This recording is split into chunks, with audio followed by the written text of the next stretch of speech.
Hey everyone, this is Swati, your English educator from Magnet Brains, एक ऐसा channel जहां मिलती है आपको free education. So if we talk about kindergarten or we talk about class 12 or we talk about the competitive exams or personality development courses like spoken English course, everything is available on this platform. मतलब आपको सिर्फ इतना करना है that you have to watch these videos, you have to make sure that you are consistent. आपको जो है एक डेडिकेशन के साथ इन वीडियोस को देखना है because everything is free of cost and you are getting taught by the best of the teachers.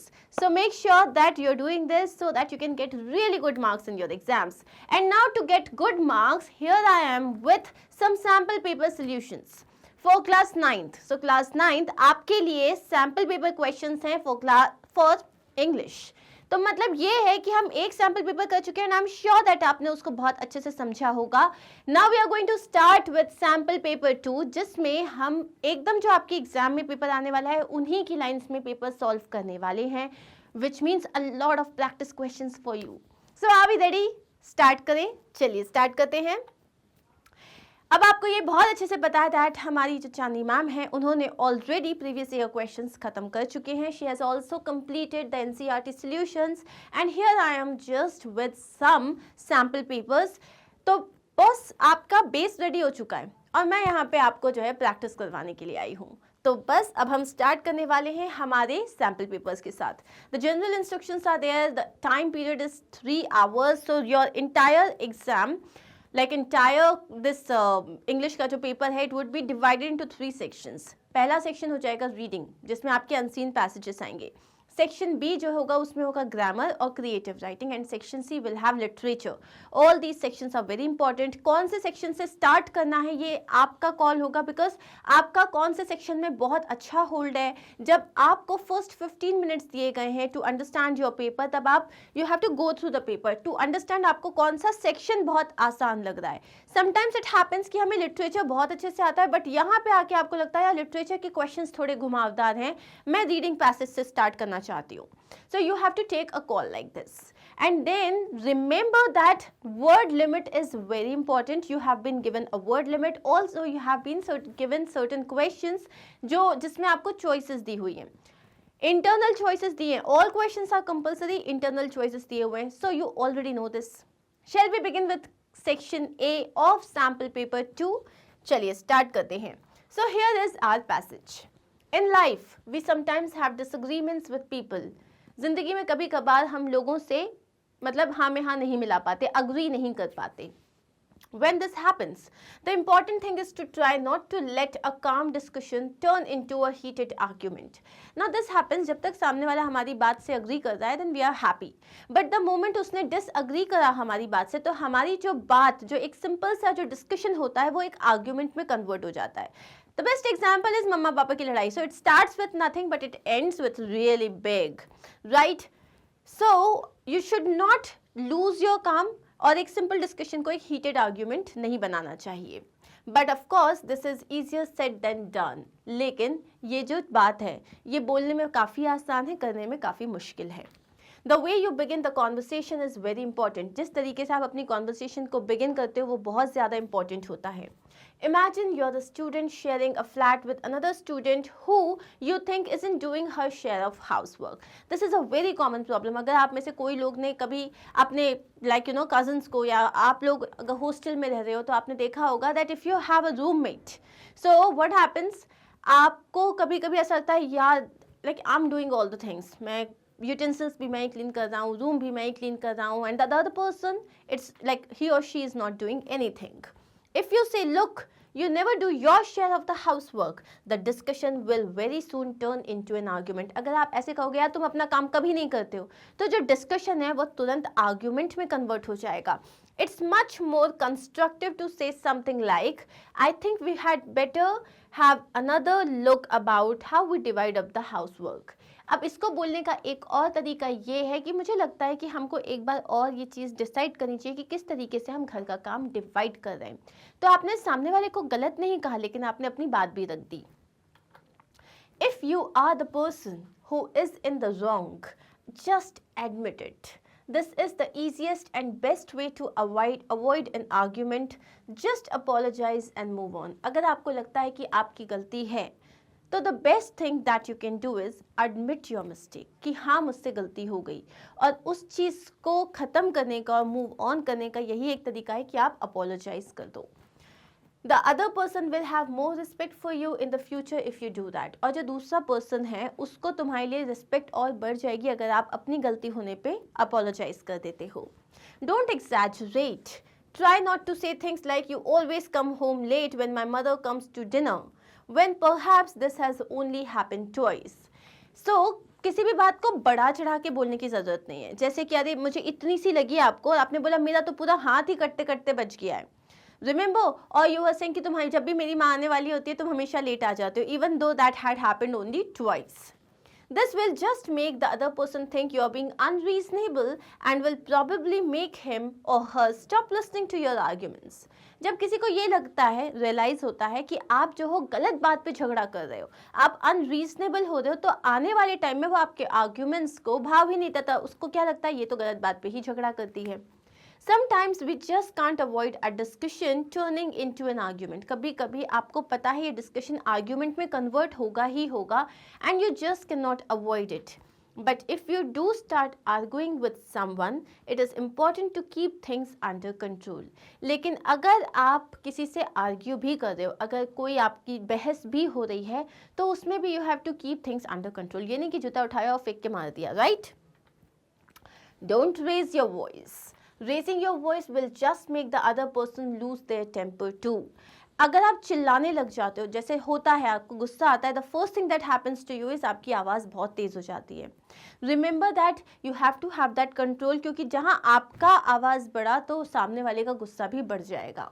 If you find yourself raising your voice, stop for a moment and take a deep breath. अगर आपको लग रहा है कि नहीं आपकी आवाज़ तेज़ हो रही है, take a deep breath, 2 minute के लिए रुक जाओ. If you can talk calmly and quietly, you will find your partner will be more ready to think about what you're saying.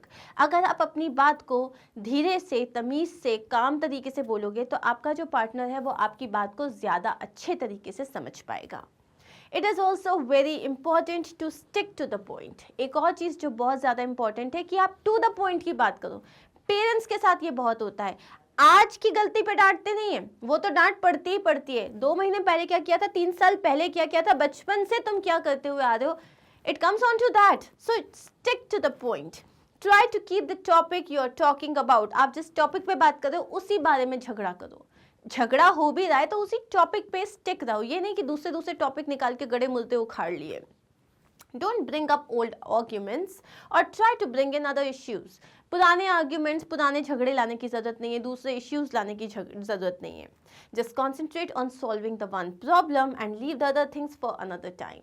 सिर्फ जिस पर्टिकुलर पॉइंट पे, जिस मुद्दे पे आप बात कर रहे हो उसी पे बात करो, बाकी झगड़े बाद के लिए, क्योंकि एक साथ सब करोगे तो ऑब्वियसली वो जो आर्ग्यूमेंट है वो बहुत ज़्यादा हीट अप हो जाएगा. If necessary, call time out. Time out, which means no more discussion. If you think that an argument is getting out of control, you must say, listen, I would rather talk about this tomorrow when we both calm down. So, अगर आपको ऐसा लग रहा है कि कोई एक argument है जो आपके हाथ से निकल जाए, मतलब which is getting out of control, तो आपको क्या बोलना चाहिए कि यार एक काम करते हैं, I don't want to talk about this, हम इस बारे में कल बात करते हैं जब हम दोनों का दिमाग ठंडा हो जाएगा. You can then continue the discussion the next day when both of you are less tense and angry. उसके बाद आप इस डिस्कशन को नेक्स्ट डे कंटिन्यू कर सकते हो जब दोनों जो है, दोनों का जो पारा है वो नीचे आ जाएगा.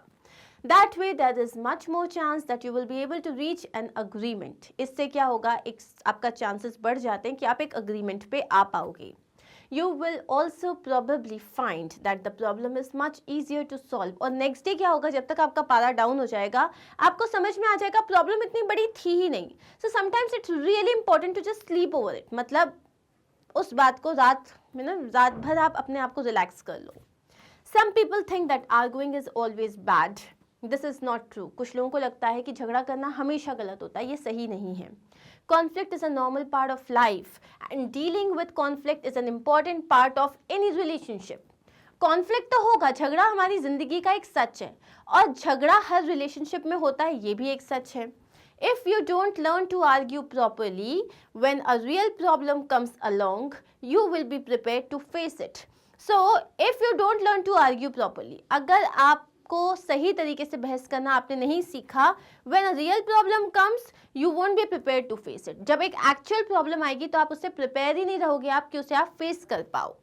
Think of the smaller arguments as training sessions.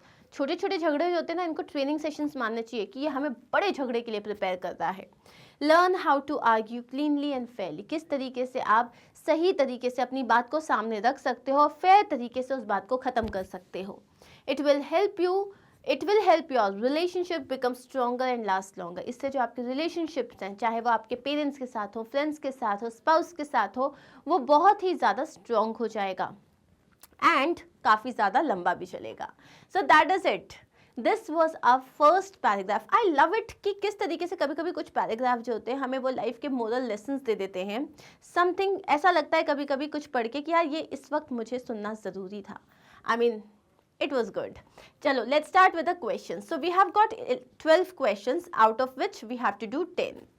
Give an appropriate title for the passage. तो इस passage के लिए एक appropriate title देना है। How to heat up arguments? No. How to create arguments? Arguments कैसे create किए जाएं? बिल्कुल नहीं। How to control arguments and how to incite? Incite मतलब भी और बढ़ा देना। So answer is how to control arguments. How does time out help in an argument? Time out किस तरीके से एक आर्ग्यूमेंट में हेल्प करता है? By making people calm. लोग जो होते हैं वो थोड़े रिलैक्स हो जाते हैं। By making people angry. लोगों को गुस्सा हो जाते हैं। By aggravating the issue. Issue को और बढ़ा देता है। None of the above. So the answer is लोगों को रिलैक्स कर देता है, काम कर देता है। What is easier said than done? क्या चीज़ है जो कहना तो बहुत आसान है, करना बहुत मुश्किल है? Work hard and be successful. बहुत मेहनत करो सक्सेसफुल हो जाओ? नहीं, ऐसा तो नहीं है। Not to let a calm discussion turn into an argument. एक नॉर्मल डिस्कशन हो रहा है, उसमें कोशिश करना चाहिए कि उसे आर्ग्यूमेंट नहीं बनने दें। Come out as a winner among intellectuals. Intelligent लोगों के बीच में विनर बन के बाहर आना, और none of the above. The answer is B. Okay, so what's the answer? Not to let a calm discussion turn into an argument. Then we have, in case we are in the wrong, what should we do? अगर हम गलत हैं तो हमें क्या करना चाहिए? हमें एडमिट कर लेना चाहिए, हमें सॉरी बोलना चाहिए, हमें इग्नोर कर देना चाहिए? द आंसर इज हमें एडमिट भी करना चाहिए, हमें सॉरी भी कहना चाहिए। तो 1 and 2. Then we have the last question, sorry, 5th question. What does exaggerate mean?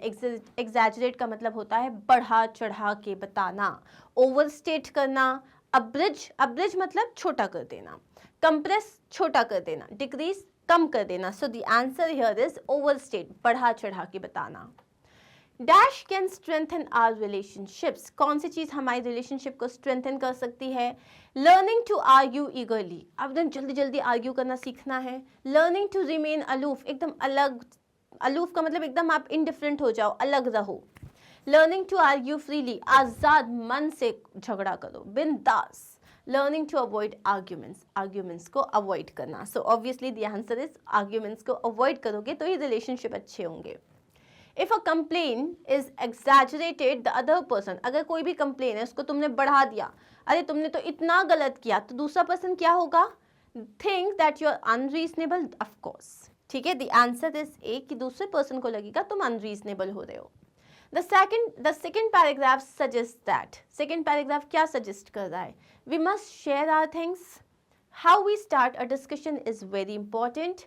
Our words can encourage people or none of the above. So what is the answer here?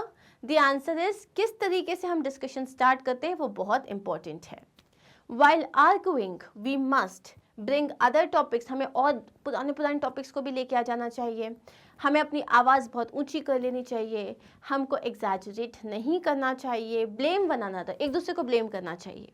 The answer is कि हमें चीज़ें exaggerate नहीं करनी चाहिए. Which of the following steps should one not follow to stop arguing according to the passage? Keep blaming, raise your voice, don't stick to your point, all of the above. So कौन सी चीज़ें हैं जो हमें नहीं करनी चाहिए? हमें blame नहीं करना चाहिए, हमें आवाज़ नहीं तेज़ करना चाहिए, हमको अपने पॉइंट पे जो है स्टिक करना चाहिए, right? So what will be the answer? All of the above. ये सब में से कोई भी काम ऐसा है जो नहीं करना चाहिए? सब नहीं करने चाहिए, वरना तो पंगा पक्का पक्का होगा. Okay, Which of the following activities can help us to keep arguments under control? कौन सी ऐसी एक्टिविटीज है जो अगर हम करेंगे तो झगड़ा कंट्रोल में रहेगा? लर्निंग टू रिमेन काम, मतलब हमको अपने आप को रिलैक्स करना आना चाहिए. लर्निंग टू अपोलोजाइज, हमें माफ़ी मांगना सीखना चाहिए. Taking a break from the argument से एक ब्रेक लेना चाहिए. And all of the above. The answer here would be all of the above, right? And the last question, the synonym of conflict. Conflict मतलब झगड़ा.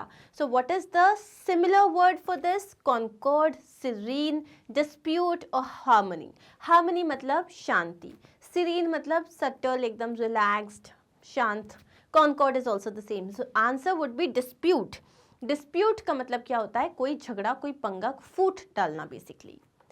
अब हम आते हैं सेकेंड पैसेज में, ठीक है? सो दोनों में से कोई एक पैसेज करना है. फर्स्ट पैसेज आई गेस बहुत ही ज़्यादा आसान था, थोड़ा लेंदी था लेकिन बहुत इजी था. सेकेंड पैसेज स्टार्ट करते हैं. Necessity is Indeed the mother of invention, मतलब ज़रूरत जो होती है वो ही उसको ही उसी से आविष्कार होता है. मतलब when we all had fans, but गर्मी इतनी ज़्यादा बढ़ी दैट वी नीडेड AC. तो यहाँ पे क्या हुआ?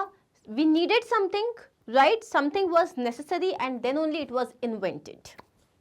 When areas in and around Leh began to experience water shortages, life didn't grind to a halt. Why? Because Shwang Nofil, a retired civil engineer in the Jammu and Kashmir government, came up with the idea of artificial glaciers. जब लेह के आसपास के जो area है उसमें गर्मी के मतलब उसमें जब है पानी की शॉर्टेज चालू हुई, तब वहाँ पे लाइफ जो थी अचानक से रुक नहीं गई. क्यों? क्योंकि तब जो था श्वांग नोफिल जो था, उन्होंने, वो कौन थे? एक रिटायर्ड सिविल इंजीनियर थे जो जम्मू एंड कश्मीर में थे. उन्होंने एक आइडिया दिया कि हमको आर्टिफिशियल ग्लेशियर्स बनाने चाहिए. Ladakh, a cold desert at an altitude of 3000 to 3500 meters above sea level, has a low average annual rainfall rate of 50 millimeter. अब वो बता रहे हैं लद्दाख जो कि एक कोल्ड डेजर्ट है, कौन सी हाइट पे है? Altitude 3000 to 3500 metres sea level से अबव जो है, उसमें जो एनुअल रेनफॉल है वो बहुत ही ज़्यादा कम है. कितना है? Just 50 millimetre. Glaciers have always been the only source of water, और इनके लिए source of water have always been glaciers. Agriculture is completely dependent on glacier melt, unlike the rest of river monsoon fed India. India के हर part में majorly agriculture के लिए we depend on rainfall, लेकिन यहाँ पे we depend on, like people depend on glacier जो melt होते हैं उस पानी पे डिपेंड करते हैं ये. But over the years, with increasing effects of climate change, rainfall and snowfall patterns have been changing, resulting in severe shortage and drought situations. लेकिन क्या हुआ? जैसे जैसे climate change होता जा रहा है, obviously for 10,000 reasons climate change होता जा रहा है. तो जैसे जैसे climate change होता जा रहा है तो क्या हो रहा है? इससे जो स्नोफॉल और रेनफॉल का पैटर्न है वो पूरी तरीके से चेंज हो गया है, जिसकी वजह से पानी का शॉर्टेज बहुत ज़्यादा बढ़ गया है और ड्रॉट सिचुएशन भी बहुत ज़्यादा बढ़ गई है. Given the severe winter conditions, the window for farming is usually limited to one harvest season. तो इतनी जो सीवियर विंटर कंडीशंस हैं वहाँ पे, उसको देखते हुए क्या होता है? जो फार्मिंग जो होता है वो सिर्फ एक ही सीजन हो पाता है, वहाँ पे सिर्फ एक हार्वेस्ट सीजन हो पाता है. It is located between the natural glacier above and the village below. So basically ये कहाँ पे located है Ladakh?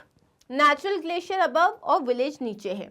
The one closer to the village and lowest in altitude melts first. अब क्या हो रहा है? जहाँ पे सबसे ज़्यादा जो है मतलब विलेज से जो सबसे पास में है और ऑल्टीट्यूड के सबसे ज़्यादा पास में है वो पहले मेल्ट हो जाता है, providing water during April and May. तो अप्रैल और मई में तो पानी मिल जाता है.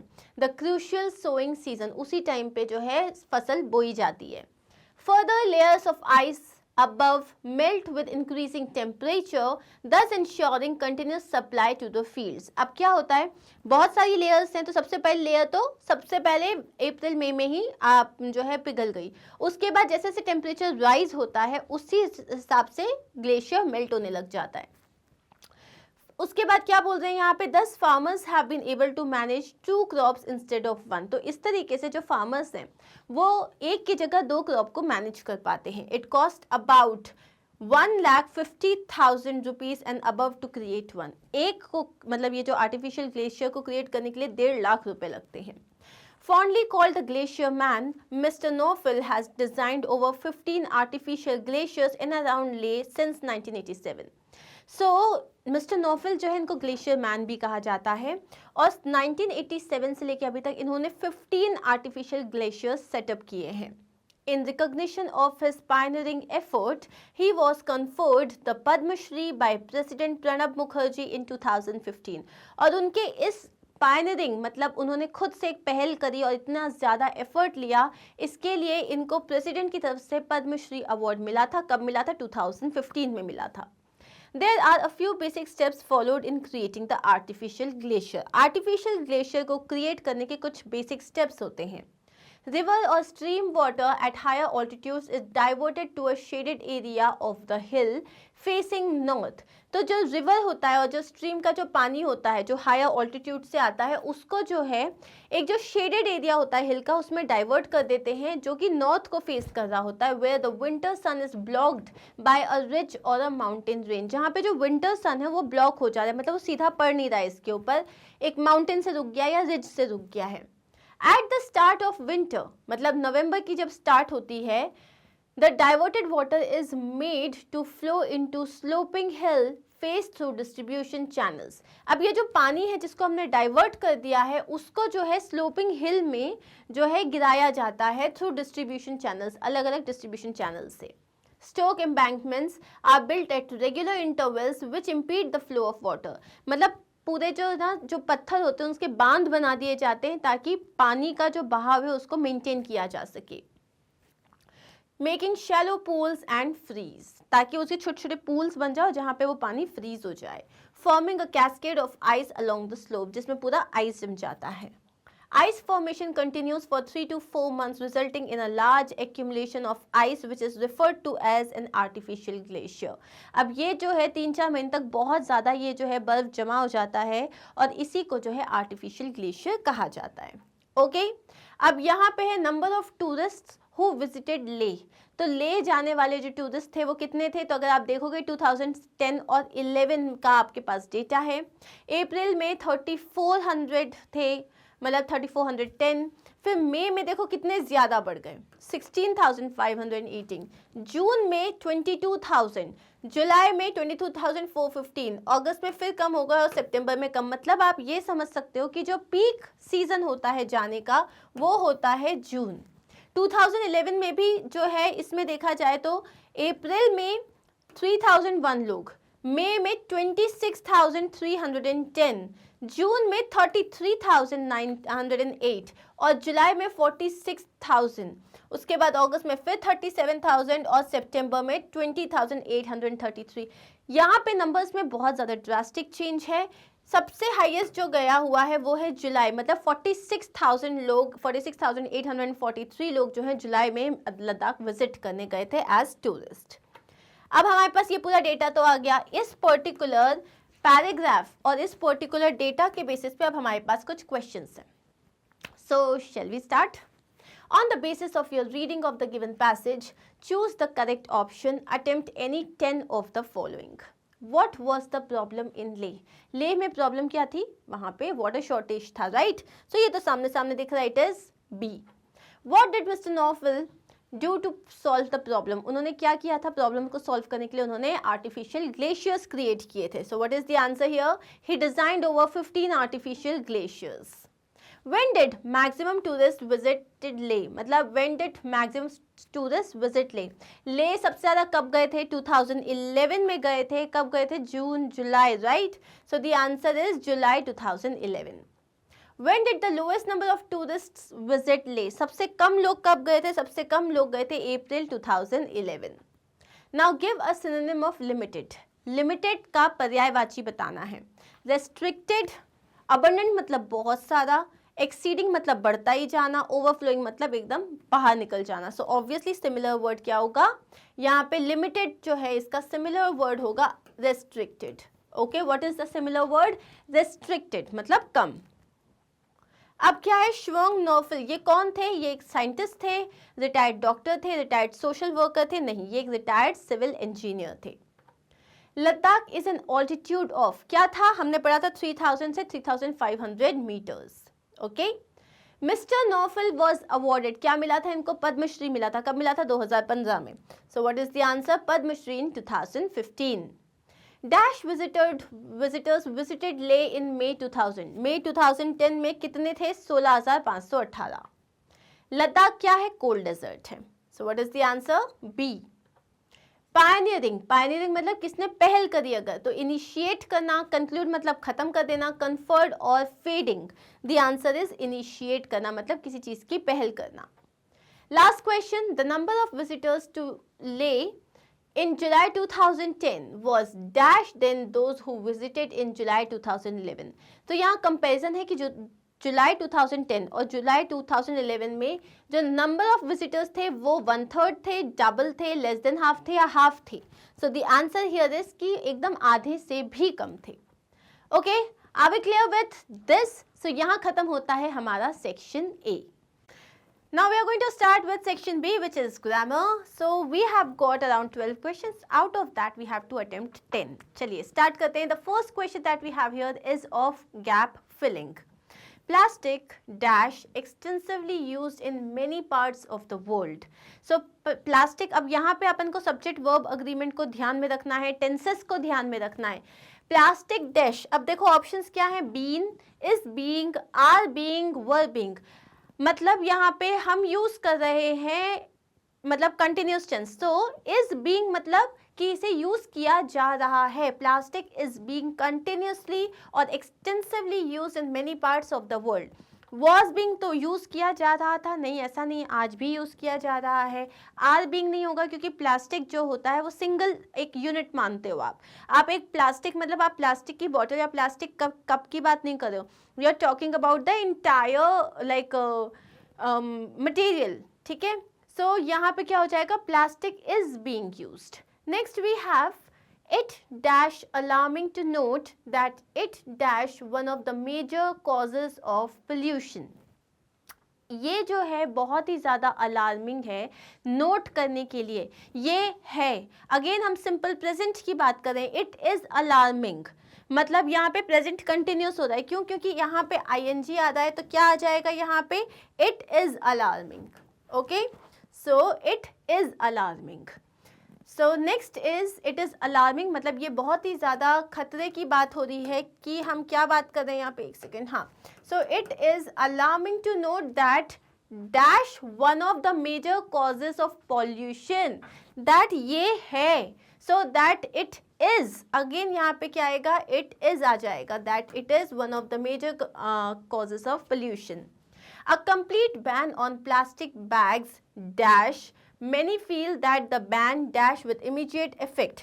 So a complete ban on plastic bags is required की ज़रूरत है, मतलब प्लास्टिक पे एक टोटल बैन हो जाना चाहिए। सो हम क्या बोलेंगे? It is required.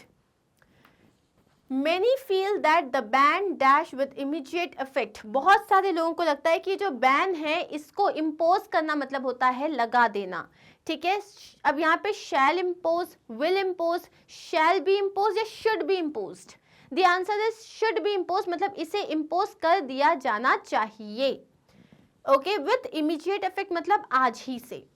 It can be a major step that the dash the environment to a great extent, ये एक ऐसा स्टेप होता है जो कि हमारे इन्वायरमेंट को एक बहुत एक्सटेंट तक बचा सकता है।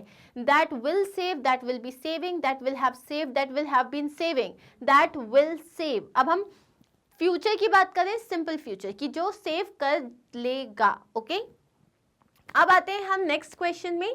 The following passage has not been edited. There is one error in each line. Write the incorrect word and the correction in your answer sheet against the correct question number. So यहाँ पे है I visit a suburban village last year. So यहाँ पे क्या बोल रहा है? I visit a suburban village last year. So यहाँ जब हमारे इसमें last year की बात हो रही है, तो visit कैसे आ सकता है? राइट, वर्ब का तो सेकेंड फॉर्म आना चाहिए, तो ये क्या हो जाएगा? ये हो जाएगा visited. So this is how you have to do this. So let's continue. I am amazed to see that people keep the surroundings clean. I am amazed to see that people keep the surroundings clean. अब यहाँ पे देखो, it is not necessary that her line में question में कुछ गलत हो, लेकिन majorly होगा. This is how it has been divided. So यहाँ पे क्या आ जाएगा, इसमें अपन चेक कर लेते हैं.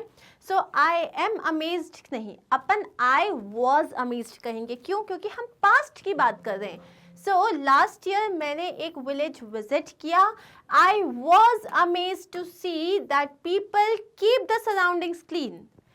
People keep मतलब लोग रखते हैं. हमें क्या बोलना है? लोग रखते थे. So keep की जगह क्या आ जाएगा? Past form क्या हो जाएगा? Kept. Right? So that people kept the surroundings clean. They are throwing the trash in dustbins. वो जो है कचरा डस्टबिन्स में डाल रहे हैं? नहीं. क्या बोलना है हमें? डाल रहे थे. So they are की जगह क्या हो जाएगा? They were throwing the trash in dustbins. There is no garbage dumped anywhere. अब अगेन यहाँ पे बहुत सिंपल है, इज नहीं आएगा, was आ जाएगा. कहीं पे भी कोई कचरा नहीं पड़ा हुआ था. I learned a lot during that trip. अब learn नहीं होगा, क्या हो जाएगा? I learned a lot during that trip. I still remembered it. नहीं. अब बोलोगे मैं आज भी याद करता हूँ, यहाँ प्रेजेंट हो जाएगा. So remembered नहीं होगा, I still remember it. ये रहे हमारे answers. Are we clear with this? चलिए नेक्स्ट क्वेश्चन देख लेते हैं. अब यहाँ पे ट्रांसफॉर्मेशन के क्वेश्चंस हैं. He is as strong as you. इसको हमें कंपैरेटिव डिग्री में चेंज करना है. अब मैं जब बोल रही हूँ कि वह तुम्हारे जितना स्ट्रॉन्ग है, इसका मतलब वो तुमसे ज़्यादा स्ट्रॉन्ग नहीं है. तुम 10% स्ट्रॉन्ग हो, वो भी 10% स्ट्रॉन्ग है, तो मैं ये कह सकती हूँ ना कि वो 20% स्ट्रॉन्ग नहीं है, इसका मतलब वो तुम्हारे जितना ही स्ट्रॉन्ग है. तो जब मेरे को कंपैरेटिव डिग्री को मतलब पॉजिटिव, ये पॉजिटिव डिग्री है, पॉजिटिव डिग्री है ये, इसको कंपैरेटिव में करना होगा तो मैं क्या बोलूँगी? You are not stronger than him, या मैं ये कह सकती हूँ he is not stronger than you. दोनों ही सही रहेंगे. Next is she talked to me respectfully. उसने मुझसे काफ़ी रिस्पेक्टफुली बात करी. इसमें मुझे यूज़ करना है रिस्पेक्ट, मतलब ये रिस्पेक्टफुली हटा के रिस्पेक्ट लगाना है. तो ये कैसे आएगा? She talked to me with respect. Respectfully एक एडवर्ब है, राइट? कैसे उसने बात करी? रिस्पेक्टफुली बात करी. तो ये जो होता है, ये होता है एक एडवर्ब ऑफ मैनर. क्या होता है ये? Adverb of manner. So respectfully की जगह मैं क्या बोलूंगी? विथ रिस्पेक्ट अगर मैंने लिख दिया तो यहाँ पे आपने एडवर्ब हटा दिया. Are we clear with this? Next question क्या है? She is singing very sweetly. वो कैसा गा रही है? वो बहुत अच्छा, बहुत मीठा गा रही है. इसे हमें एक्सक्लेमेटरी सेंटेंस में चेंज करना है. अब एक्सक्लेमेटरी सेंटेंस या तो आप यूजुअली हाउ से स्टार्ट करते हो या तो व्हाट से स्टार्ट करते हो, right? What a beautiful day, how beautiful the day is. So अब इसको आप व्हाट से नहीं चालू करेंगे, नहीं चालू कर पाएंगे. What sweetly she is singing नहीं, हम क्या बोलेंगे? कितना प्यारा गा रही है, how sweetly she is singing. So this is the answer. Clear with this? अब नेक्स्ट क्वेश्चन है can she not do this. क्या वो ये नहीं कर सकती है? अब इसी को हमको एक असर्टिव मतलब डिक्लेरेटिव सेंटेंस में यूज करना है जिसमें नॉट नहीं आना चाहिए. सो हम बोलेंगे शी कैन डू दिस. क्या वो ये नहीं कर सकती है? इसको क्या बोलोगे? वो ये कर सकती है. Are we clear with this? Very few students are as intelligent as he. बहुत कम स्टूडेंट्स ऐसे होते हैं जो उतने ही इंटेलिजेंट हैं जितना कि वो है. इसमें हमें सुपरलेटिव डिग्री यूज करनी है. सुपरलेटिव डिग्री यूज करते टाइम हम क्या बोलेंगे? He is one of the most intelligent students. Now remember, अगर मैंने कहा होता he is the most intelligent student, इसका मतलब होता कि वह पूरी क्लास में सबसे ज़्यादा इंटेलिजेंट है. लेकिन हमारा जो क्वेश्चन था उसमें क्या था? बहुत कम बच्चे ऐसे होते हैं जो उतने इंटेलिजेंट होते हैं जितना कि वो है. वेरी फ्यू को हटा के हम वन ऑफ द मोस्ट कर देते हैं. समझ रहे हो? वेरी फ्यू मतलब बहुत कम लोग हैं. जैसे क्लास में अगर 40 लोग हैं तो सिर्फ 4 लोग हैं जो बहुत इंटेलिजेंट हैं. तो हम बोल सकते हैं इन 4 लोगों में से वो एक है, one of the most intelligent students of the class. Clear? Next question क्या है? Read the dialogue and write it in the reported speech by filling in appropriate words. अब हमें डायलॉग राइटिंग है, इसको हमें रिपोर्टेड स्पीच में लिखना है। Have you got the test done, ये किसने बोला? डॉक्टर ने। क्या आपने अपने टेस्ट करवा लिए? तो देखो, the doctor asked Karna dash Karna replied. अब पहले ये जो है डॉक्टर ने पूछा have you got the test done, इसके दो तरीके से बोल सकते हो, whether he got his test done और if he had got his test done. So इसका आंसर क्या हो जाएगा? If he had got the test done. Are we clear with this? दो तरीके होते हैं, इफ होता है या वेदर होता है। क्या उसने जो है अपना, मतलब डॉक्टर ने पूछा अगर उसने अपने टेस्ट करा लिए हैं, तो या आप इफ यूज करते हो या वेदर यूज करते हो। Next is no I have not. Karna replied that I have not. Present है परफेक्ट, तो ये पास्ट क्या हो जाएगा? He had not. क्या हो जाएगा? He had not. Next question क्या है? Get them done today itself. Doctor ने बोला आज ही करा लो, तो यहाँ पे क्या है? The doctor asked, okay sorry, the doctor asked नहीं होगा, द डॉक्टर सेड और आस्क्ड हिम। तो यहाँ पे देखो डॉक्टर ने एक तरीके से ऑर्डर दिया है ना कि तुम आज ही करा लो, इसलिए उसने आज लिखा है। आज मतलब पूछना नहीं होता यहाँ पे। Asked him to get them done that day itself. Today का क्या हो जाएगा? That day itself. The doctor asked him to get the test done on the same day or that day itself. यहाँ पे आप that day भी लिख सकते थे, कहीं कोई गलत नहीं होगा।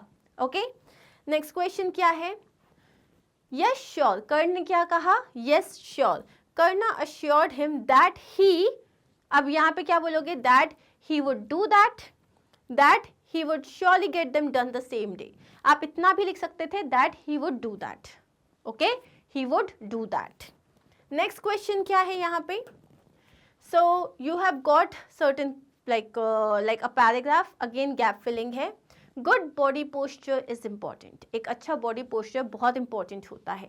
If we do not sit properly, we dash our backs. अगर हम सही तरीके से नहीं बैठेंगे तो क्या होगा? हम अपनी कमर को, हमारा जो बैक है उसमें बहुत ज़्यादा स्ट्रेन हो जाएगा। तो we might dare, need और should, we might strain our back. क्या आ जाएगा इसका answer?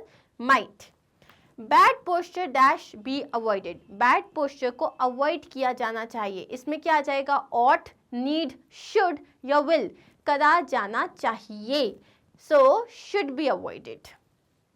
Further, a good posture enhances the image of a person and it also cure a mild backache and it can, shall, ought या must। अब बोल रहे हैं यहाँ पे कि जो आपका जो बैड पोस्चर है उसे अपन अवॉइड करना चाहिए। उसके बाद बोल रहा है कि अगर एक गुड पोस्चर होता है तो वो तो सामने वाले की एक तो इमेज को एनहांस करता है, कोई ऐसे चल रहा है और कोई अच्छे से चल रहा है, तो दोनों में एक पर्सनालिटी का डिफरेंस आ जाता है। एंड इट डैश, और ये माइल्ड बैकेक को भी क्योर कर सकता है। अगेन सकने की बात होती है तो हमारा आंसर क्या हो जाएगा? कैन।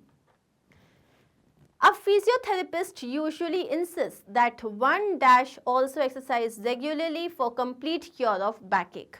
एक फिजियोथेरेपिस्ट ये इंसिस्ट करते हैं कि किसी भी इंसान को रेगुलरली एक्सरसाइज करनी चाहिए अगर उसको अपने बैकेक को सही तरीके से ठीक करना है। सो वन मस्ट, करना ही चाहिए। Next is some people have been cured and they dash to consciously avoid bad posture.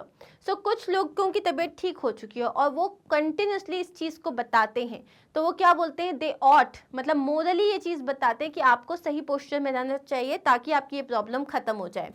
लेस्ट the problem dash recur. लेस्ट के साथ हमेशा अपन शुड यूज करते हैं, तो लेस्ट मतलब अदरवाइज प्रॉब्लम फिर से आ जाएगी। ठीक है, अब है fill in the gaps with would और should। अब इसमें would आएगा या should आएगा? Dash you like to go with me to the prom, क्या तुम मेरे साथ prom जाना पसंद करोगे? So यहाँ पे should you like तो आएगा ही नहीं, should मतलब चाहिए। क्या तुम मेरे साथ कहीं जाना पसंद करोगे? तो यहाँ पे हम फ्यूचर की बात कर रहे हैं, प्लस हम बहुत पॉजिटिवली, बहुत ही ज़्यादा रिस्पेक्टफुली बात कर रहे हैं, इसलिए would आएगा। Timmy dash listens to his parents। टिमी को अपने पेरेंट्स की बात माननी चाहिए, सो यहाँ आएगा should. The doctor dash like to examine you. Doctor तुम्हें एग्जामिन करना चाहिए, नहीं करना चाहेगा, तो यहाँ वुड आएगा। Dash the culprit try to run, arrest him immediately. अगर उसने भागने की कोशिश करी, उसको तुरंत पकड़ लेना। शुड द, मतलब उसने अगर भागने की कोशिश वो करना चाहेगा, तो यहाँ बोलेंगे should the culprit try to run, arrest him immediately. Parents dash take care of their children's diet, parents को अपने बच्चों की डाइट को ध्यान में रखना चाहिए, तो यहाँ पे भी शुड आएगा। ओके, ये रहे हमारे आंसर्स। अब यहाँ पे है हमारे पास कुछ बहुत ही बेसिक टेंसेस के questions. The gardener dash his job efficiently, the gardener do आएगा या डिड आएगा, उसने अपना काम बहुत एफिशिएंटली किया। अब देखो डू क्यों नहीं आएगा, क्योंकि अगर सिंपल प्रेजेंट का होता तो डू की जगह हम डज लिखते, राइट? तो डू तो किसी एंगल से नहीं आएगा, तो आंसर क्या हो जाएगा, did. The children dash playing in the garden, बच्चे गार्डन में खेल रहे थे। अब यहाँ पे चिल्ड्रन मतलब हम बहुत सारे लोगों की बात कर रहे हैं, तो यहाँ पे वॉज नहीं आएगा, वर आ जाएगा। Next, either of the boys dash broken the glass, has और हैव, तो दोनों में से किसी एक लड़के ने ग्लास ब्रेक किया है, तो यहाँ पे क्या हो जाएगा, ईदर ऑफ द बॉयज। ठीक है, दोनों में से किसी लड़के ने, अब है ईदर ऑफ द बॉयज मतलब दोनों ही लड़कों ने किया हुआ है, ईदर ऑफ द बॉयज बोला है यहाँ पे, तो क्या होगा, हैज आएगा या हैव आएगा? The answer is has. क्यों? क्योंकि हम देखो हिंदी में भी कैसे बोल रहे हैं, दोनों में से किसी एक ने तोड़ा है, हम ऐसे बोल रहे हैं कि दोनों में से किसी एक ने तोड़े हैं, नहीं बोल रहे ना। So you got your answer. The planets dash on their own axis, planets मतलब हम बहुत सारे प्लूरल की बात कर रहे हैं, सो रोटेट्स नहीं आएगा, क्या आएगा, रोटेट आएगा। And then trees dash an important part of our ecosystem, trees again plural है, प्लूरल के साथ आपको जो है सिंगुलर वर्ब लेना पड़ेगा, तो क्या बोलोगे, वर नहीं बोलोगे, आर बोलोगे, क्योंकि वो आज भी हमारे इकोसिस्टम के बहुत इंपॉर्टेंट पार्ट है, ऐसा नहीं है ना कल थे आज नहीं है। सो हो गई है हमारे क्वेश्चंस, आगे बढ़े। अब है fill in the blanks by choosing the most suitable preposition from the list given below. Make sure to use each of the given prepositions only once. अब है prepositions, देखो यहाँ पे इतने questions नहीं आएंगे आपके ग्रामर में, लेकिन मैंने थोड़े ज़्यादा दिए हैं ताकि आपकी प्रैक्टिस बहुत अच्छे से हो जाए। The cat is lying dash the bed. अब यहाँ पे क्या होगा, कैट जो है वो बेड के अंदर है, बाहर है, साइड में, कैसे पता चलेगा, ऑन द बेड भी हो सकता है, ठीक है, और अंडर द बेड भी हो सकता है, दोनों में से कुछ भी हो सकता है। तो अभी अपन यहाँ पे लिख देते हैं, ठीक है, ऑन द बेड भी हो सकता है या अंडर द बेड भी हो सकता है। नेक्स्ट क्या है, the little boy kept running dash the table, वो जो छोटा बच्चा था वो टेबल के आसपास दौड़ रहा था, तो यहाँ पे आंसर तो हो जाएगा अराउंड। ये तो क्लियर है। अराउंड का मतलब क्या होता है, जैसे ये अगर टेबल है तो इसके आसपास दौड़ना, इसको क्या बोलते हैं, around. Next is I walked dash the street, मैं स्ट्रीट को क्रॉस करके कहीं और किया, so I walked across the street, है ना। Next is when are you going dash your grandparents house, तुम अपने ग्रैंडपेरेंट्स के हाउस तक कब जा रहे हो, तो यहाँ पे आ जाएगा टू, क्या आ जाएगा, to, when are you going to your grandparents house. The last one is I will meet you dash the park, तो यहाँ पे क्या आएगा, I'll meet you at the park, मैं तुम्हें पार्क में मिलता हूँ। ओके, सो आपके पास देखो यहाँ पे 6 क्वेश्चंस हैं, मतलब 6 ऑप्शंस हैं, और प्रीपोजिशन सिर्फ 5 हैं। सो अब पहले वाले में आप ऑन या अंडर में से कुछ भी लिख सकते हो। सो ये रहे हमारे आंसर्स। यूजुअली कैट बेड के नीचे ही होती है ना, तो अंडर लिख देना। अब आते हैं हम क्रिएटिव राइटिंग स्किल्स में। सो पहला क्वेश्चन क्या है, India traditionally believes in high values of family. So Indians हैं हम, और हमेशा से हम अपनी ट्रेडिशनल वैल्यूज पे बहुत ज़्यादा बिलीव करते हैं, but changes have occurred with times and have led to the emergence of nuclear families. लेकिन विथ टाइम्स चेंजेस आ गए हैं और न्यूक्लियर फैमिलीज बनती गई हैं। Write a paragraph on the effects, both good and bad, that have resulted due to these changes. So एक paragraph हमको लिखना है कि किस तरीके से अच्छी और बुरी चीज़ें दोनों इंक्लूड करते हुए हमारी जो ट्रेडिशनल वैल्यूज़ हैं फैमिली की, वो चेंज होती जा रही हैं। हमने इसका टॉपिक क्या दिया है, family values and changing times. Family as an institution is the very basis of Indian culture. So सबसे पहले हमने इंट्रोडक्शन से स्टार्ट किया, जहां हमने अपने टॉपिक को इंट्रोड्यूस किया है। It is based on the values of compassion, sympathy, love, affection etcetera. So ये जो है किस चीज़ में बेस्ड है, ये वैल्यूज़ पे बेस्ड है हमारी। वो कौन सी वैल्यूज़ होती हैं? जहाँ हम एक दूसरे के लिए प्यार फील करते हैं, दर्द फील करते हैं, सिंपैथी होता है, अफेक्शन होता है। Traditionally India supports the joint family system. हमेशा से इंडिया में जॉइंट फैमिली सिस्टम चला है, in which an extended family comprising of grandparents, parents, uncles, aunts, brothers, sisters and cousins lived under one roof and eat food cooked in the same kitchen. So traditionally है ना, हम हमेशा से मतलब एक joint family में रहते हुए आ रहे हैं, जहाँ पेरेंट्स, ग्रैंड पेरेंट्स, आपके चाचा, मामा, ताया सब जो है एक साथ रहते हैं और जहाँ किचन में सबके लिए एक साथ खाना पकाया जाता है। This system was a blessing for the children and elders of the family. ये सिस्टम जब होता था तो बच्चों के लिए और बूढ़ों के लिए एक बहुत बड़ी ब्लेसिंग होती थी, क्योंकि कभी किसी को अकेलापन नहीं लगता था। But with the advent of nuclear families these values have vanished. लेकिन जैसे जैसे न्यूक्लियर फैमिलीज आगे आती जा रही हैं, ये जो वैल्यूज हैं ये खत्म हो गई हैं। A nuclear family comprises of only husband, wife and their children. एक जो न्यूक्लियर फैमिली होती है उसमें सिर्फ एक हस्बैंड, वाइफ और उनके बच्चे होते हैं, जिसमें से आजकल 2-3 बच्चे कोई करता नहीं, एक ही बच्चा होता है। The children grow up in seclusion and do not experience the love of their grandparents and their extended families. बच्चे अकेले अकेले बड़े होते हैं, ना उनको अपने दादा दादी का प्यार मिलता है, ना उनको अपने फैमिली मेम्बर्स जो एक्सटेंडेड फैमिली होती है वो उनसे घुल मिल पाते हैं। The elders are also faced to live alone in their twilight years. So elders भी जो उनके जो लास्ट के ईयर्स जो होते हैं, जब उनको किसी की ज़रूरत होती है वो अकेले हो जाते हैं। This has resulted in growing self-centeredness and the breakdown of family values. इसकी वजह से लोग अपने अपने में सिमटते जा रहे हैं और family values खत्म हो गई है। We should try to hold on to our values and withhold the joint family system. हमें हमारी values को कोशिश करनी चाहिए कि हम उसे संभाल के रखें और ये जो joint family system है ये हम आगे बढ़ा पाएँ। See, इसमें आप बहुत सारा stuff लिख सकते हो कि किस तरीके से जैसे आज की डेट में जो बच्चे होते हैं वो डिप्रेशन में आ जाते हैं। जब जॉइंट फैमिली सिस्टम होता था ऐसा कुछ नहीं होता था, because you had so many people to talk to. आज की डेट में पेरेंट्स ऑफिस चले जाते हैं एंड बच्चे अकेले घर में रहते हैं।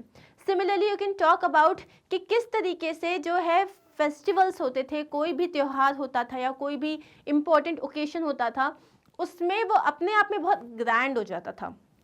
कैसे? क्योंकि जब घर में एक साथ कुछ बन रहा है तो ट्रेडिशन आप फॉलो करते हो। जैसे आज के क्या होता है, मार्केट से ले आ जाते हैं, कुछ घर में बनता नहीं है। So all those things that we are losing right now, you can try to get it back.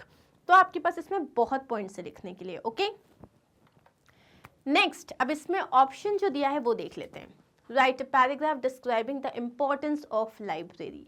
Library की इंपॉर्टेंस क्या है, इस पे हमें एक पैराग्राफ लिखना है। The school library is an essential part of a school. School की जो लाइब्रेरी होती है वो बहुत इंपॉर्टेंट होती है। Every school should have a good library. हर स्कूल में एक अच्छी लाइब्रेरी होनी चाहिए। The school library has a great importance. इसकी बहुत ज़्यादा इंपॉर्टेंस होती है। Library inspires students to know about art, literature, environment, etc. by giving them an opportunity to travel through the world of good books.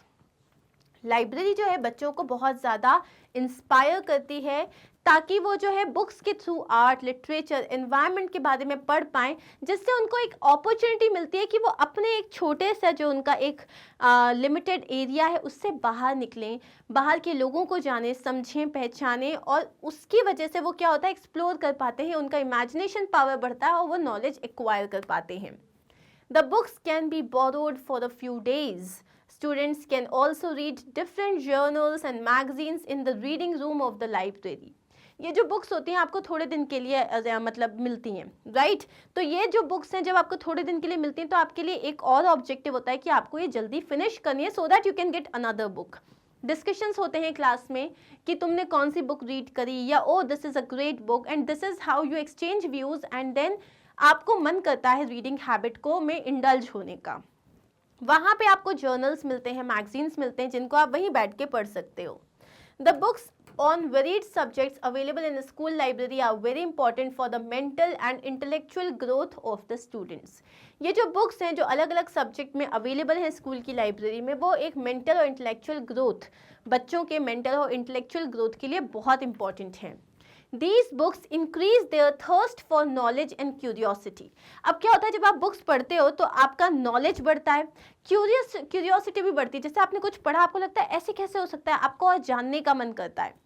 Also, the poor students who can't afford to buy such books can borrow them from a library.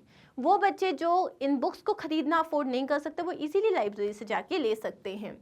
A school library thus plays a very significant role in the scholastic development of a student, and serious thought should be given before downsizing it.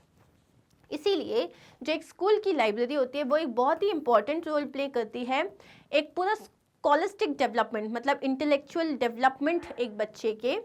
और उसमें जो है, अगर आप कभी भी सोच रहे हो कि नहीं इसको तो छोटा करना चाहिए, लाइब्रेरी को इतनी ज़रूरत नहीं है, तो उसको सोचने से पहले आपको 10 बार सोचना चाहिए. So this was our paragraph. Okay. Now we have got diary writing. Diary writing में हमारे पास दो options हैं. एक diary writing का option है, एक story writing का option है. So ये भी start करते हैं. Some students of junior class were being bullied by the senior students. कुछ छोटी क्लास के बच्चे बड़ी क्लास के बच्चों के थ्रू बुली हो रहे थे. You intervened and made the senior students realize their mistake. आप उस झगड़े के वो लोग बुली जब कर रहे थे तो आप बीच में गए और आपने उनको उनकी गलती का एहसास दिलाया. Write the incident in your diary. You are Devi ji. Okay, Divij. अब आपको क्या करना है, इस इंसिडेंट को आपको अपनी डायरी में लिखना है कि किस तरीके से आपने क्या किया, और आपका नाम क्या है, दिविज. तो अब आप अपना नाम मत लिख के आना, जो दिया है वही लिख के आना. Okay, let's start with the answer. सबसे पहले हम डे लिखेंगे, कॉमा हम डेट लिखेंगे, then we will write the time and then will write dear diary. Done. Today an incident occurred in the school which disturbed me tremendously. आज school में एक ऐसा इंसिडेंट हुआ जिसके कारण मैं बहुत परेशान हो गई. My maths teacher had sent me to get some chalks from the school office. Maths teacher ने मुझे स्कूल ऑफिस से कुछ चॉक्स लाने के लिए भेजा था. While I was crossing the washroom, I saw some students bullying and threatening two boys of class 5. तो जब मैं वॉशरूम को क्रॉस करी थी तब मैंने देखा कि दो बच्चे थे जो क्लास 5 के बच्चों को परेशान कर रहे थे. The young boys wanted to go to their class, but the senior students were not letting them go and pushing them inside the washrooms.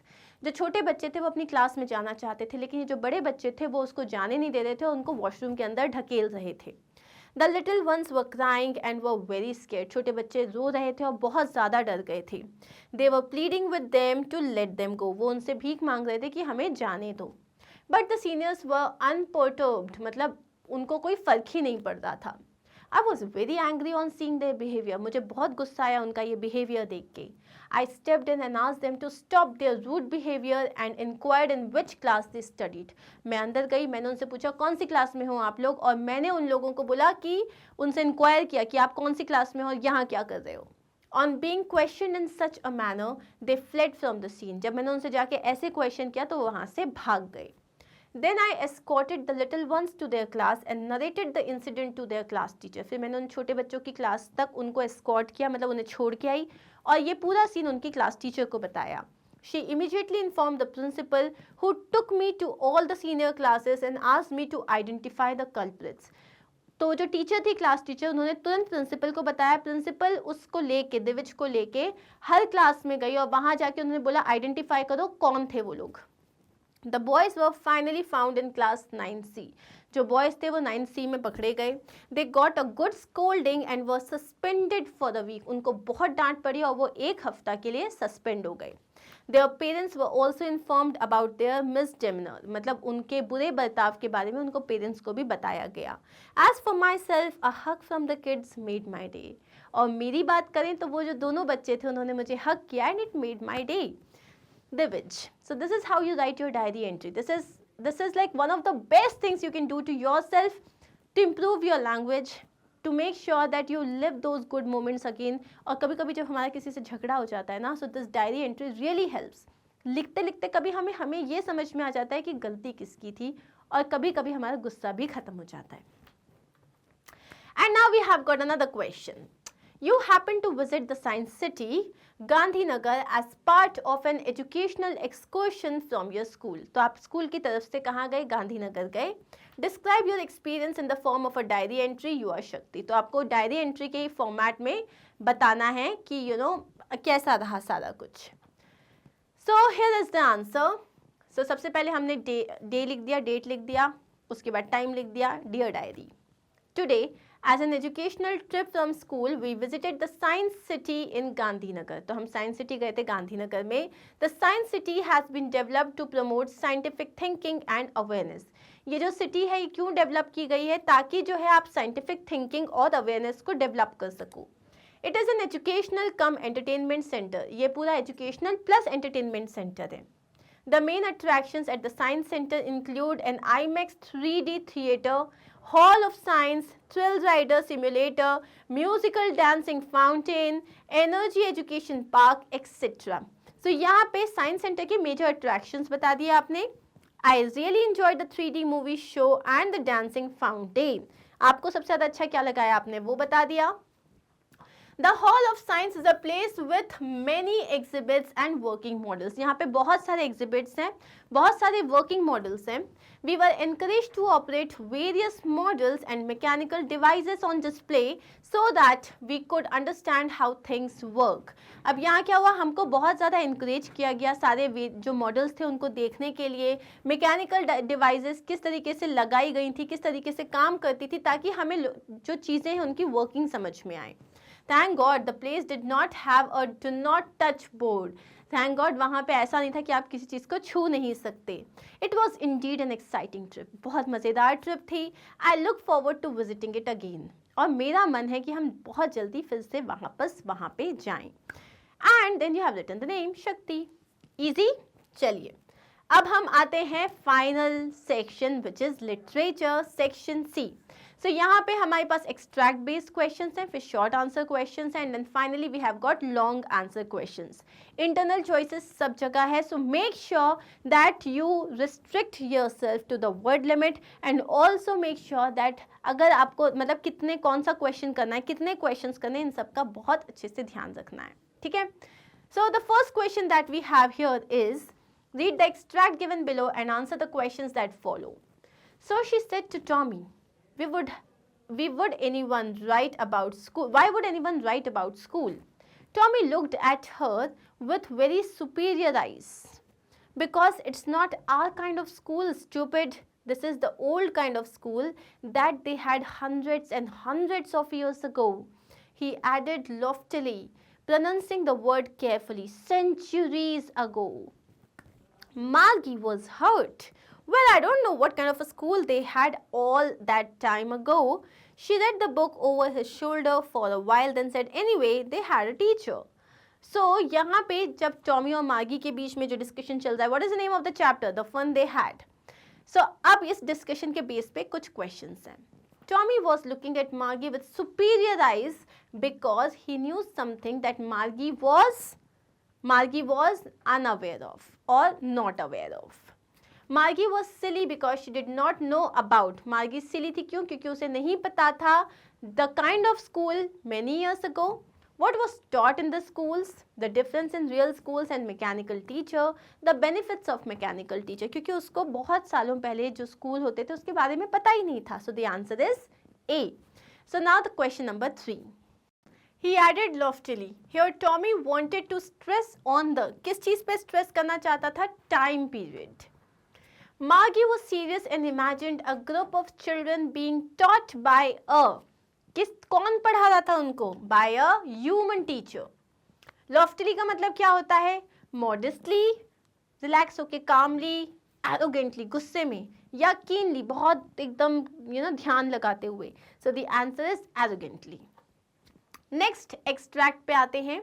I was born into middle class Tamil family in the island town of Rameshwaram in the erstwhile Madras state. किसके बारे में बात कर रहे हैं हम? Exactly. APJ Abdul Kalam. APJ Abdul Kalam. My father Jainulabdin had neither much formal education nor much wealth. Despite these disadvantages, He possesses great innate wisdom and a true generosity of spirit. He had an ideal helpmate in my mother, Ashyamma. I do not recall the exact number of people she fed every day, but I am quite certain that far more outsiders ate with us than all the members of our own family put together. Now ये वाला chapter भी हमने बहुत अच्छे से पढ़ा हुआ है, राइट? जहाँ पे उनकी जो है यूथ को एक्सप्लेन करा जा रहा था, जब वो छोटे थे उनकी चाइल्डहुड को बताया जा रहा था कि किस तरीके से उनके जो फादर थे, उनके पास शायद बहुत पैसा नहीं था, बहुत ज़्यादा एजुकेटेड नहीं थे, लेकिन उसके बाद भी उनमें इनेट विजडम बहुत ज़्यादा थी, मतलब वो बहुत ज़्यादा शार्प थे, और किस तरीके से उनकी मदर ने उनकी फादर को हमेशा सपोर्ट किया है. आई यहाँ पे किसके बारे में बात हो रही है? हम बात करें APJ अब्दुल कलाम के बारे में. Abdul Kalam's father was not very rich. He did not have wealth, but was very dash and dash, was very wise and generous. APJ's mother's name was Ashyamma. Okay. APJ's mother was generous and kind-hearted, and every day she used to, वो बहुत सारे लोगों को खाना खिलाती थी. So every day she used to feed a lot of people. Choose the word which is similar in meaning to the word generosity. Generosity मतलब होता है उदार होना, बहुत बड़ा दिल होना आपके पास. Selfish, no. Mean, no. Liberal, no. Greed, liberal is yes. Liberal का मतलब क्या होता है? बहुत मतलब बड़ा दिल होना, freedom देना. Next we have attempt any one of the two extracts given. तो अब हम poem based questions पे आते हैं. So now the first extract that we have is wind, come softly. Don't break the shutters of the windows. Don't scatter the papers. Don't throw down the books on the shelf. There, look what you did. You threw them all down. You tore the pages of the books. You brought rain again. So this was a wonderful poem. Did you like it? Okay, so the first question that we have here is, the poet in this stanza is talking. वो किससे बात कर रहा है? Of course, it is talking to the wind. Next question is, the poet does not want the wind to break the shutters of dash and scatter the dash. So, poet क्या नहीं चाहता कि wind क्या नहीं करे? It should not break the shutters of the windows and scatter the papers.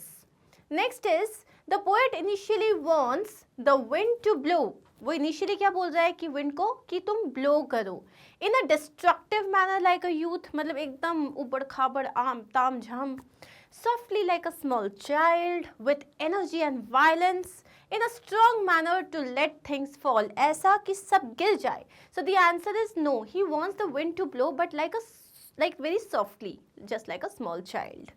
Next we have, the wind came so strongly that all the dash kept on the shelf fell down. Wind इतनी जोर से आई कि जितनी भी books थी वो सब गिर गई. So all the books. Next is, choose the synonym of scatter. Scatter मतलब क्या होता है? बिखर जाना. Okay. So collect मतलब एक साथ होना, gather मतलब एक साथ होना, hoard and dispose. Hoard का मतलब भी क्या होता है? एक साथ होके चलना. Disperse का मतलब क्या है? बिखर जाना. Dispersal होता है ना स्कूल में? That is it. Okay. So the answer is D. Now the next extract that we have is, I will arise and go now, for always night and day. I hear the lake water lapping with low sounds by the shore. While I stand on the roadway or on the pavement's grey, I hear it in the deep hard score. So अब यहाँ पे हमसे पहला question किया गया है. The poet says that he will stand up and go to. Where would the poet go? Innisfree. Next is, night and day here means the whole night and the whole day. Okay. Next is, the sound of dash striking the shore always repeats in his mind. So the sound of lake का जो पानी है, lake waters. Whether the poet is standing on the roadway or on the grey colored pavements, he hears the sound in the deep. कहाँ पे सुनाई देता है उसको? Deep hard score. Which of the following is similar in meaning to shore? मतलब इसका synonym बताना है. Shore से related क्या है? Middle, bank, center और interior. So the answer is bank. Shore और bank जो होते हैं ना, जो नदी का बैंक होता है, middle, center, interior कुछ नहीं होता, तो the answer is bank. अब हमारे पास आते हैं short answer type questions जिसको हमें 40 to 50 words में आंसर करना है.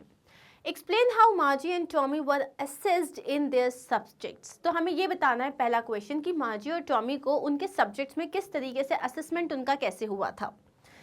मार्जी and Tommy Margie and Tommy were given tests. They used to write their answers in a punch code and they would insert their special answer sheets in the slot made in the mechanical teacher. So you know this thing, जैसे कि हम आज भी OMR sheets जो fill करते हैं, so we have to like encircle, color करना पड़ता है, blacken करना पड़ता है. Similarly what they had to do, so they were given tests and they used to write their answers in a punch code. So just like we blacken those circles, तो यहाँ पे उन्हें पंच करना होता था, पंच कोड होता था, and then finally they would insert their answer sheets in the slot जो कि मैकेनिकल टीचर में था. Then their marks were calculated and conveyed to them. तो उनके मार्क्स पे कैलकुलेट होते थे और उन्हें बता दिए जाते थे. This helped to assess their performance. और इसी तरीके से उनका परफॉर्मेंस असेस किया जाता था. Next we have Evelyn is a self proclaimed workaholic. Discuss. Evelyn जो है वो सेल्फ प्रोक्लेम्ड वर्कोहॉलिक थी, इसको हमें डिस्कस करना है. Evelyn confesses that she is a workaholic. वो ऐसा कन्फेस करती है कि हाँ मैं बहुत बड़ी वर्कोहॉलिक हूँ. She works harder than music classical musicians. वो क्लासिकल म्यूजिशियंस जितने आवर्स की प्रैक्टिस करते हैं, रियाज करते हैं, वो उनसे भी ज़्यादा मेहनत करती थी.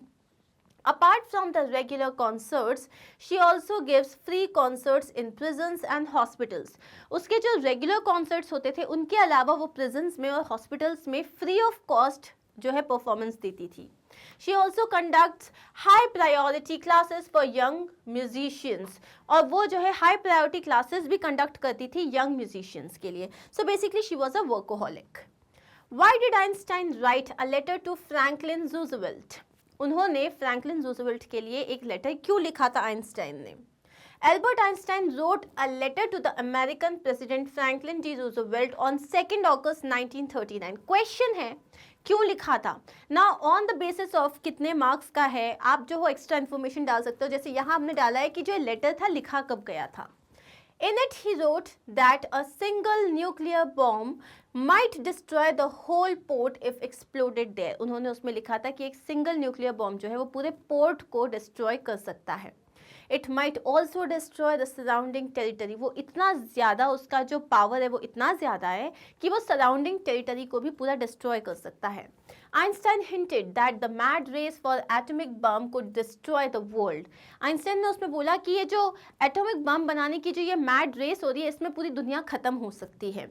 He wanted to warn the American president about the destruction which can be brought by a nuclear bomb. वो अमेरिकन प्रेसिडेंट को वार्न करना चाहते थे कि जो आप बना रहे हो न्यूक्लियर बॉम्ब, अगर आप बना लेते हो तो वर्ल्ड को कितना बड़ा हैजार्ड है बेसिकली ये. एक न्यूक्लियर बॉम्ब से जो डिस्ट्रक्शन होगा, people can't even imagine it. Next is why did Abdul collect tamarind seeds in 1939. Abdul ने जो इमली के बीज होते हैं वो क्यों कलेक्ट किए थे, कब किए थे उन्होंने? 1939 में. The second world war broke out in 1939 when Abdul Kalam was 8 years old. जब अब्दुल कलाम आज़ाद सिर्फ 8 साल के थे तो सेकेंड वर्ल्ड वॉर शुरू हो गया था.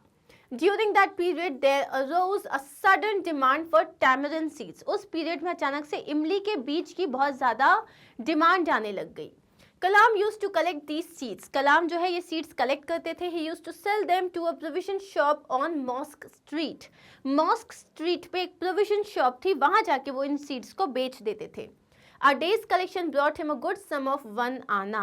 पूरा दिन जब वो मेहनत करते थे, कलेक्ट करते थे, तो उनको कितना पैसा मिलता था? 1 आना, which is like the 100th part of a rupee.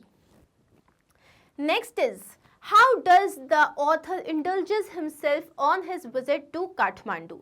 So जो ऑथर है जब वो काठमांडू गए थे तो उन्होंने किस तरीके से अपने आप को मतलब इंडल्ज किया था, किस तरीके से उन्होंने मतलब क्या क्या किया था उन्होंने वहाँ पे. So The author indulges himself mindlessly. उन्होंने कुछ प्लान नहीं किया था, उन्होंने माइंडलेसली जो है अपने आप को इंडल्ज किया. He buys a bar of marzipan and a corn on the cob roasted in a charcoal brazier which was rubbed with salt, chili powder and lemon. So then he buys Coca-Cola and an orange drink. He also buys a couple of love story comics and a Reader's Digest. So किस तरीके से वो अपने आप को mindlessly जो है busy रखने की कोशिश करता है वो हमने यहाँ पे बता दिया है. Next question is from the supplementary reader. इसमें आपको 3 क्वेश्चंस दिए हैं जिसमें से आपको कोई 2 क्वेश्चंस करने हैं. Why did the disciple decide to stay in the kingdom of fools? Was it a good idea? So the first question is disciple ने क्यों ये decide किया कि नहीं उसे kingdom of fools में रहना है, and क्या वो एक सही idea था? The disciple decided to stay in the kingdom of fools because everything there cost the same. Basically it was like very cheap to stay there. All the disciple wanted was good cheap food. उसको सिर्फ क्या चाहिए था, अच्छा और सस्ता खाना. So he decided to stay back. तो उसने बोला नहीं मैं यहीं रहूँगा. It was not a good idea because it brought him to the brink of death. ये एक बिल्कुल अच्छा आइडिया नहीं था बिकॉज उसकी वजह से वो मौत के मुंह में आते आते बचा. ब्रिंक ऑफ डेथ मतलब एकदम लाइन पे आ गया था. Draw a character sketch of Eshwaran the story teller. So Eshwaran का हमें कैरेक्टर स्केच बताना है. Eshwaran is a cook. वो एक क्या है, बावर्ची है. He is attached to Mahendra. वो महेंद्र से बहुत ज़्यादा अटैच्ड है. He serves Mahendra like a servant. वो महेंद्र की एक जो है नौकर की तरह सेवा करता है. He cooks food for him, he washes his clothes, he entertains Mahendra, he narrates story to him, he makes them interesting by his art of narration. तो वो उसके लिए खाना बनाता है, उसके कपड़े धोता है, वो उसको एंटरटेन करता है और अपनी उसको बहुत सारी स्टोरीज सुनाता है और अपनी जो आर्ट ऑफ नरेशन से वो उसकी स्टोरीज को और इंटरेस्टिंग बना देता है. He is a store house of stories. मतलब वो जो है कहानियों का खजाना है. He reads Tamil thrillers and is greatly influenced by them. तो वो तमिल thrillers जो है स्टोरीज वो रीड करता है और वो बहुत इन्फ्लुएंस्ड है उससे. He is also superstitious and believes in ghosts. वो बहुत ज़्यादा जो है superstitious है और वो भूतों में विश्वास रखता है. He is however brave and is not scared of them. लेकिन वो brave है, वो उन पे विश्वास करता है लेकिन उनसे डरता नहीं है. So this is a little character sketch. What does the poet mean when he says, "A slumber did my spirit seal"? How does the poet react to his loved one's death? Does the poet feel bitter grief or does he feel a great peace? तो इसका answer भी देख लेते हैं हम. The poet means that a deep sleep has closed off his mind. So जो slumber मतलब जो deep sleep है उसने उसके दिमाग को बंद कर दिया है. The poet is greatly shocked by the death of a beloved. तो जो poet है वो अपनी जो beloved की death पे बहुत ही ज़्यादा दुखी है. He feels of his beloved. He feels bitter grief after her death. उसकी डेथ के बाद वो बहुत ही ज़्यादा दुख में है. नेक्स्ट अब हम आते हैं लॉन्ग आंसर क्वेश्चंस में. 100 to 120 वर्ड्स में इन्हें आंसर करना है. So you have got 2 questions जिसमें से you have to do 1 question. ये रिपीट होगा for Beehive and for the supplementary reader. Determination and courage made Santosh reach for the top of the world justified. So यहाँ पे है from her room in Kasturba hostel, Santosh used to watch the Aravalli mountaineers and she was motivated by them. अब इसमें ये question भी आ सकता है कि मतलब संतोष को किसने मोटिवेट किया to be a mountaineer. She saved money and enrolled in a course at Uttarkashi Nehru institute of mountaineering. उसने बहुत सारे पैसे जमा किए. उसके बाद जो Uttarkashi Nehru institute of mountaineering है NIM, वहाँ पे उसने एनरोल किया एक कोर्स में. Santosh went on an expedition every year. वो हर साल एक एक्सपीडिशन पे जाती थी. Her climbing skills matured rapidly. उसकी क्लाइंबिंग स्किल्स बहुत जल्दी मैच्योर हुई. She was equipped with an iron will, physical endurance and an amazing mental toughness. उसकी जो सबसे बड़ी जो खूबी थी वो थी उसकी शक्ति. She had an iron will मतलब उसका जो विल पावर था वो एकदम लोहे की तरह मजबूत था. फिजिकल एंड्योरेंस मतलब वो बहुत कुछ सहन कर सकती थी एंड उसकी मेंटल टफनेस बहुत अमेजिंग थी. At barely 20 years of age, Santosh scaled Mount Everest in 1992. सिर्फ 20 साल की उम्र में उसने माउंट एवरेस्ट को मतलब पार कर लिया था 1992 में. संतोष became the youngest woman in the world to achieve this feat. और इस मतलब बहुत बड़ी उपलब्धि को पाने में उसमें वो कौन थी? वो थी youngest women. She was then included in Indo-Nepalese women's expedition and scaled the Mount Everest a second time. फिर ये जो इंडो यहाँ पे this is Indo Nepalese women, ठीक है. सो इंडो नेपालीज वुमेन एक्सपीडिशन में उसने पार्टिसिपेट किया. उसने वहाँ फिर माउंट एवरेस्ट पे चढ़ी वो second time, thus setting a record to have scaled the Mount Everest twice. तो उसने एक और रिकॉर्ड बनाया कि वो 2 बार माउंट एवरेस्ट चढ़ी है. She achieved all this only on account of her determination and courage. और ये सब उसको सिर्फ और सिर्फ उसके डिटर्मिनेशन और करेज की वजह से मिला. Next question है, have you ever faced a dilemma in life where it had become difficult to choose between the two options? Describe the situation and the decision you finally took. क्या आप कभी ऐसे डिलेमा में आए हो जहाँ पे आपके पास 2 ऑप्शंस हैं और आपको कोई एक चूज करना है? तो अगर ऐसा कुछ होता है तो आप उस सिचुएशन को एक्सप्लेन करो, आपने क्या डिसीजन लिया वो आपको बताना है. सो this is like you know the road never taken वाला जो है हमारा, द रोड नॉट टेकन. तो उसी से है कि हम लाइफ में बहुत बार ऐसी सिचुएशन में आ जाते हैं जब हमारे सामने ऑप्शंस होते हैं और हमें समझ में नहीं आता हम कौन सा ऑप्शन लें. So here you can write your own story. This is just an example. Last year I wanted to attend a summer camp with my school friends. My father promised me that I could go if I saved my pocket money to bear all the expenses. So last year मैं summer एक camp में जाना चाहता था अपने school friends के साथ. तो मेरे फादर ने मुझे बोला वो मुझे जाने देंगे अगर मैंने अपनी पॉकेट मनी सेव करी वहाँ के एक्सपेंसेस के लिए. So I stopped spending money on trivial things such as video games and fast food and saved 5,000 rupees. तो मैंने छोटी मोटी चीज़ों, ट्रिवियल मतलब एकदम जिनकी वैल्यू नहीं होती, ऐसी चीज़ों पे पैसा खर्च करना कम कर दिया, जैसे वीडियो गेम्स खेलना या जंक फूड खाना एक्सेट्रा. और मैंने 5,000 रुपये बचाए इन अ 3-month टाइम, सिर्फ 3 महीने में. The amount was enough to pay for the camping trip. अब वो अमाउंट इतना था कि मैं इजीली कैंप पे जा सकता था. But just a day before the camp, my best friend lost his father. But एक ही दिन जाने के एक दिन पहले मेरे जो बेस्ट फ्रेंड थे उनके फादर की डेथ हो गई. I was keen to go for the camp, but I knew that my friend needed me more. मुझे कैंप में जाना था लेकिन मुझे ये भी पता था कि मेरे फ्रेंड को मेरी ज़रूरत है. Ultimately, I decided to let go of my summer camp plan to stand beside my friend in his difficult times. Finally मैंने डिसाइड किया कि मेरे को नहीं जाना कैंप पे, मुझे इस वक्त अपने फ्रेंड के साथ रहना ज़रूरी है और मैं उसके साथ था. Taking this decision was not tough but sticking to it was. Decision लेना इतना मुश्किल नहीं था लेकिन उस डिसीजन पे कायम रहना बिना इरिटेट हुए, बिना एरोगेंट हुए was tough. I proved a common saying that a friend in need is a friend indeed. और मैंने एक बहुत ही कॉमन सी सेइंग जो है उसे प्रूव किया कि एक सच्चा दोस्त वही होता है जो आपके अच्छे और बुरे में आपका साथ दे. Okay, and now we have got 2 questions जो कि आपके supplementary reader में से हैं. Name all the people who were tried in the king's court and give reasons for their trial.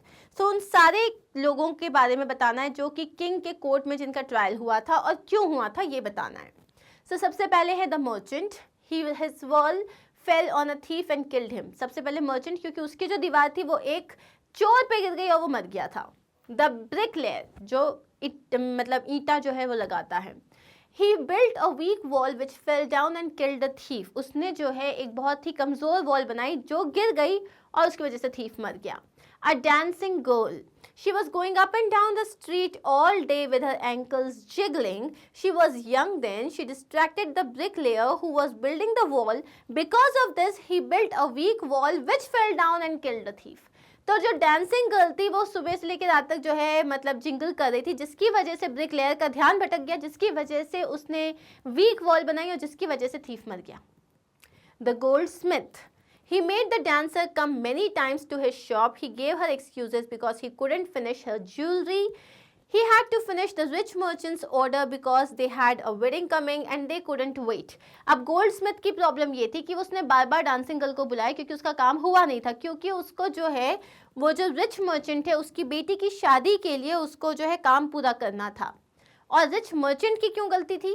He was tried again because his father had forced the goldsmith to complete his order first. क्योंकि उसके father ने उसे force किया था कि नहीं पहले हमारी बेटी का ऑर्डर खत्म करो बाद में दूसरा होगा, इसलिए उसकी भी गलती थी, इसलिए उसको भी ट्रायल किया गया.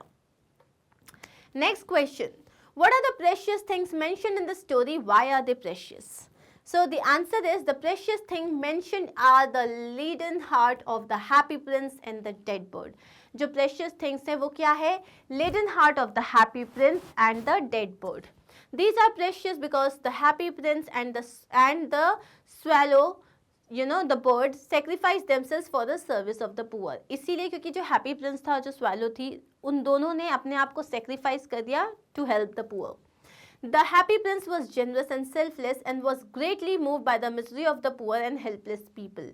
जो happy prince था उसका बहुत बड़ा दिल था, वो एकदम बिल्कुल selfish नहीं था और वो लोगों की इतनी ज़्यादा दयनीय हालत देख के, वो इतने helpless people को देख के वो बहुत परेशान हो गया था. He gave away all the precious stones and gold which adorned his statue to make the poor people happy. उसने क्या किया, उसने अपने पूरे precious stones और gold दे दिया जिसकी वजह से उसकी खूबसूरती थी दूसरों को खुश करने के लिए. In the same manner, the swallow gave up his journey to Egypt to help the happy prince. इसी तरीके से swallow ने अपनी जो journey थी उसको छोड़ दिया. क्यों? क्योंकि उसको happy prince की जो है help करनी थी.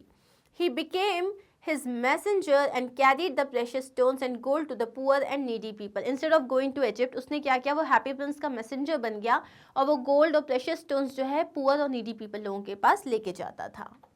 When the prince became blind, he decided not to leave him and stayed by his side. जब prince जो है blind हो गया तो उसने बोला कि अब मैं तुम्हें छोड़ के नहीं जाऊंगा, मैं तुम्हारे साथ रहूंगा.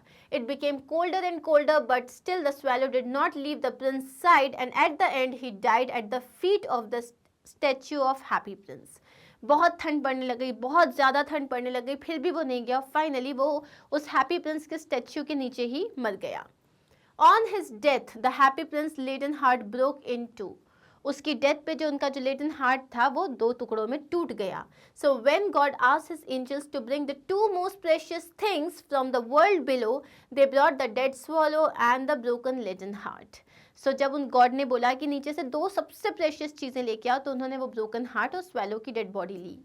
God also praise them for their choice and said that indeed these were the most precious things. भगवान ने भी उनकी चॉइस को बहुत ज़्यादा सराहा और कहा कि इंडीड यही तो चीज़ें सबसे ज़्यादा प्रेशियस है. And that is it, here we are done with sample paper 2. बहुत सारी प्रैक्टिस की हमने, बहुत सारे क्वेश्चंस किए. I hope you understood it. Grammar part में मज़ा आया या नहीं आया? क्रिएटिव पार्ट इंटरेस्टिंग लगा या नहीं लगा? So write this in the comment section and I am going to see you very soon with sample paper 3. Keep practising, keep learning, take care of yourself. Bye.